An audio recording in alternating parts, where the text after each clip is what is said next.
I must confess that this was a tricky video to put together, not because it's a particularly complicated tying method, it's just that there are so many leads involved that it was sometimes a little bit tricky getting a good view of the important bits. But anyway, I hope it's good enough to help you get started covering your own jars.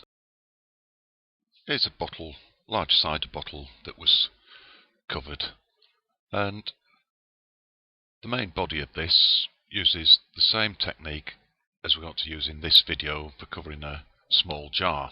Here's a small jar, and again this is the pattern that we're going to finish up with our current project. And another one.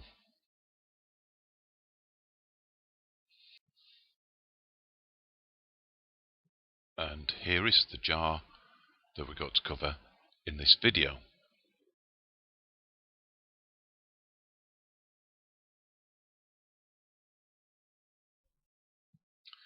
We will need many cords to hang down from the top of the jar in order to tie the covering knots.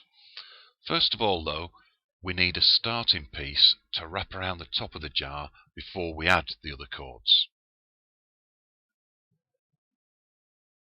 Audio instructions probably won't help as much as visual instructions here, so watch the video carefully at this point and play this part over again if necessary.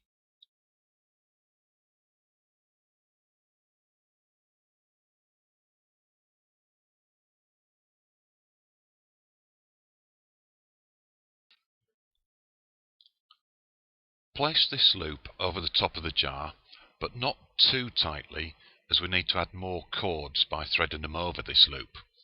We can always adjust the tightness once we've added the other cords.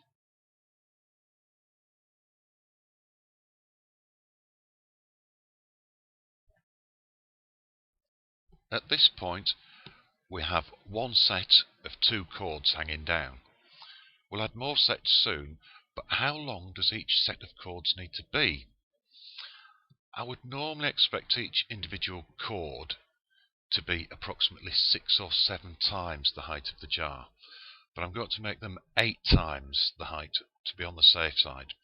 It's always better to have some left over than to be just a few centimetres short at the end.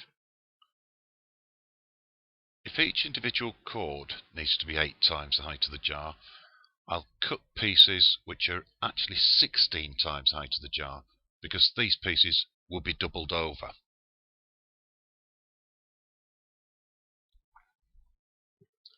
I'll now thread these extra pieces over the starting loop until I've gone all the way around the jar.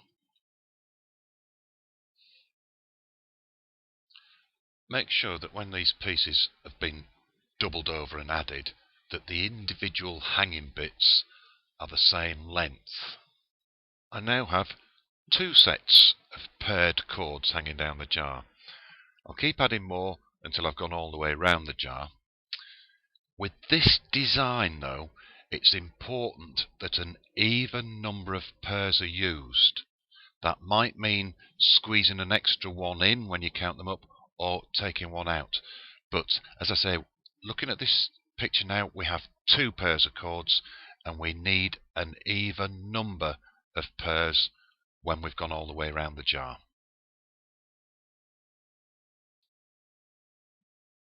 Here we are then. We now have all the cords needed to get started.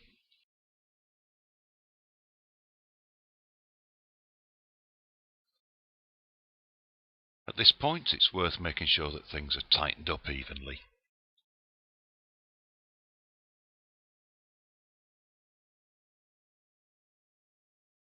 Before we proceed, let's take a look at the kind of knot we'll be tying to cover this jar. For those of you who tie Solomon bars, you'll recognise this, and if you've ever tied a reef knot, this will look familiar. We'll repeatedly take 2 outside cords and tie them around 2 static cords in the middle. In order to keep the effect flat when I tie my reef knot over the centerpieces, I've taken the left hand lead over the middle pieces first, for the first half of my knot, and then taken the right piece over the centre to finish the reef knot. Watch the video and you'll see what I mean. It's definitely worth practicing this first, as I've done here, before trying to cover the jar.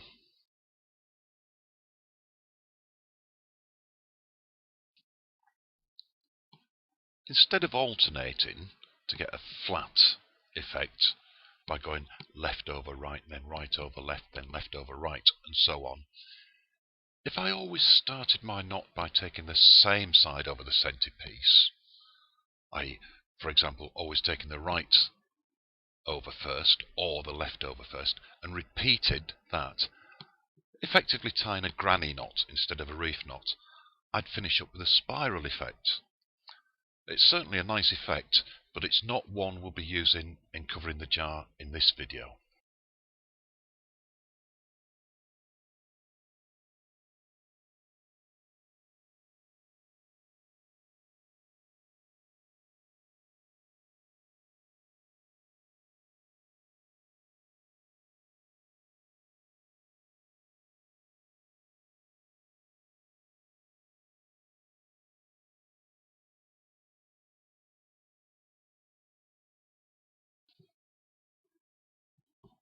Let's get back to the job in hand, covering our jar. I'm going to take one of my pears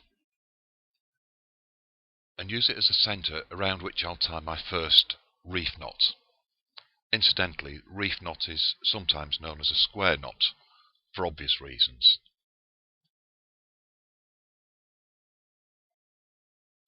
It's very important to make sure that we use the cords immediately to either side of the pear we're using as a centre for tying around that centre.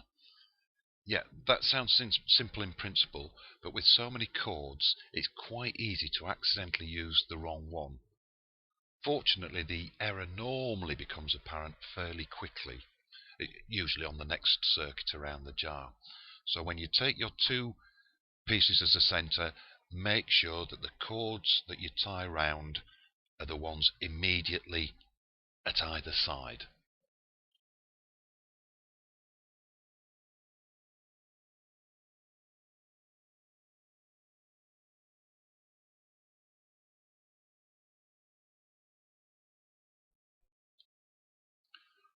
Pull the knot tight and also pull gently downwards on the two centre pieces that you've just tied that knot around.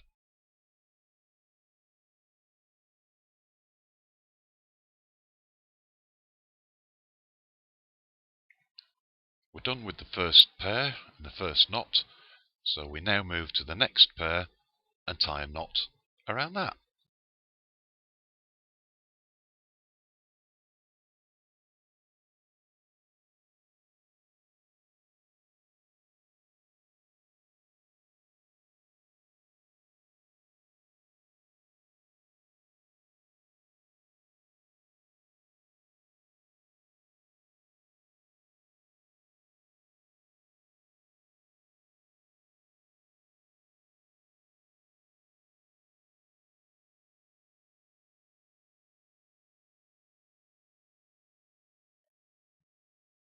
Continue doing this all the way around, tying around every pair around the jar.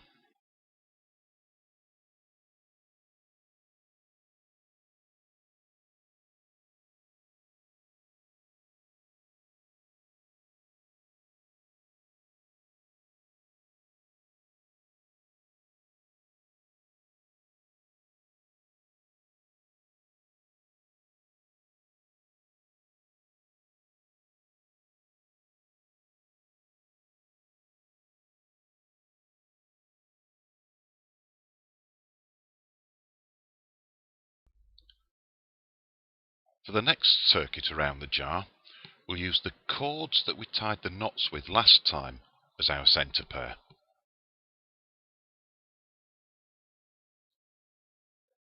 Let's suppose this is a section of our jar that we've been covering, and we can identify the pairs of cords that we tied our reef knots round. Well, for the second circuit, we're going to use the ends of the cords that we used to tie the knot, and we've got to use those as the centerpieces. If you look at the video, you might be able to understand that a bit better.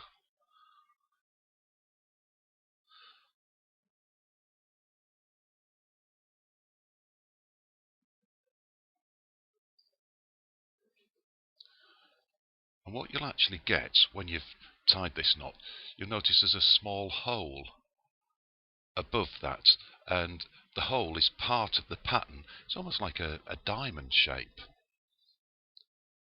But hopefully you see what I mean, that we don't use the original pairs that we tied the knots round in the first circuit. We will next time round. I hope that helps explain.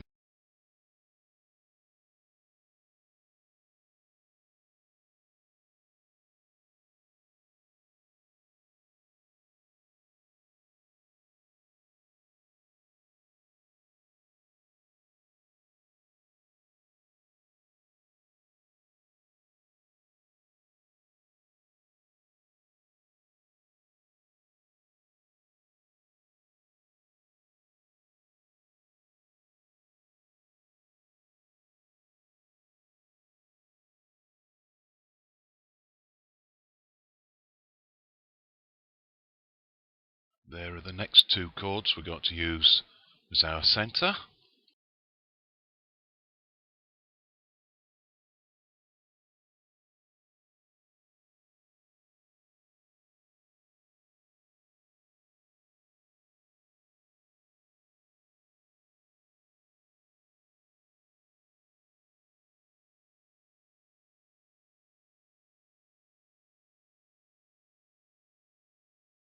We'll continue doing this until we get back round to the beginning again.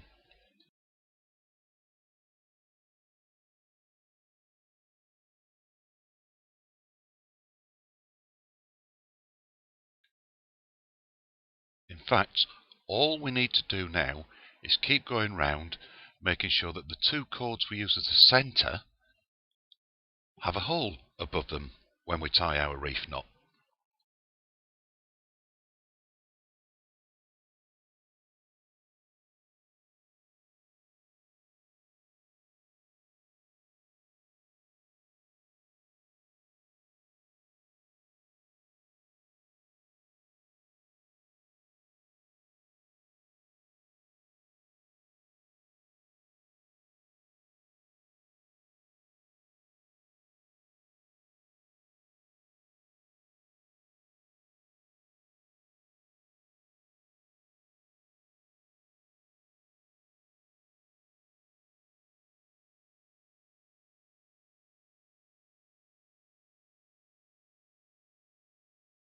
We keep going round and round until we reach the base of the jar.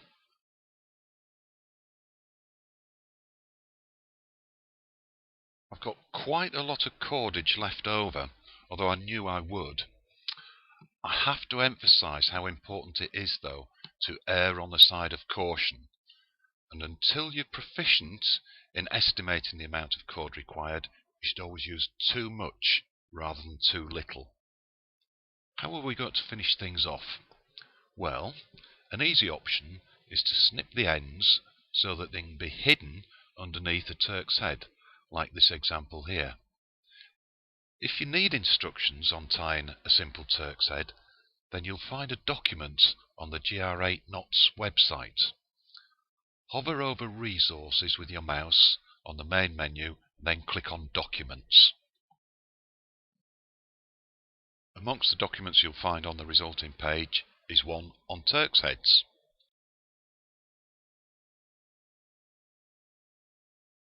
Thanks for watching. I hope that this video at least goes some way to getting you started in covering your own bottles and jars.